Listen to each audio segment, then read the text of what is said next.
రైతు బంధు పథకంపై తెలంగాణ ప్రభుత్వం కీలక నిర్ణయం తీసుకున్నట్లుగా తెలుస్తుంది.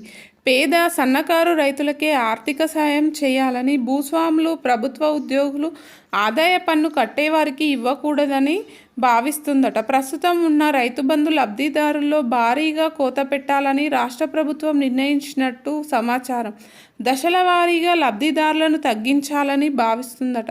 తొలి విడత కింద 7% వరకు కోత పెట్టేందుకు రాష్ట్ర ప్రభుత్వం సిద్ధపడుతోందని తెలుస్తుంది. ఇందులో సాగులో లేని భూములు, ఆదాయ పన్ను కడుతున్న వారి భూములు, కొందరు బడా రాజకీయ నేతల భూములు ఉన్నట్లుగా వార్తలొస్తున్నాయి. రాబోయే రోజుల్లో ఇంకా కోత పెడతారని సమాచారం.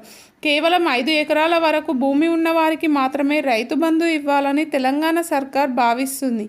కాంగ్రెస్ అధికారంలోకి వచ్చాక రైతు బంధును రైతు భరోసాగా మార్చి ఎకరానికి ఏడాదికి 15,000 చొప్పున ఇస్తామని ప్రకటించింది.